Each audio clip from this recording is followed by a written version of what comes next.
Wabarakatuh. Jadi cerita cekingan tho je orangnya.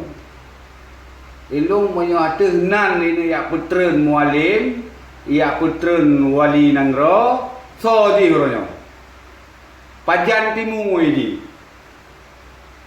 Beya pegah babangai dia yang kongkonnya. Nyo wak leng. Sago di kota 05 hana gete tampung ronyo mesti langka habis. Kenggam pura-pura, kenggam bayangan, beak pegam-gam roina. Tunjin tu. Icekinyan tunjin padung ribe nadi. Moyo kamu muploh ribe bansi kau mace. Tunjin nyauru yang ji hujak yang tu temu nyawu mah. Yang kejadian lagi-lagi menan temu nyawu mah. Putar orang yang cekian di. Bayak pegah babangai di kena yang kawan-kawan. Belum siap hadapi putar mah. Mati siap atunan perjuangan yang betul. Yang jero. Oh menyaji nak perlahan nak bersabar, merumpak dengan mualim. Merumpak dengan wali. Nyo lagi nyo dah pelaku, nyo meno dah pelaku. Yang hana betul dah betul.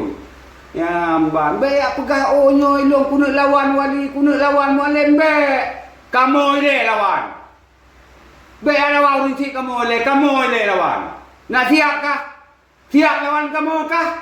Baru je kau pegah babangai, kau pegah bak media. Lawan kamu oleh. Lawan anak buah kat nyalle.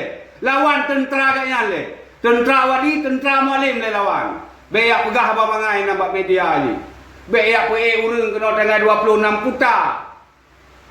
Ya cok gam-gam yang hana mupung tapu ya wan aje. So nak tanggung jawab man.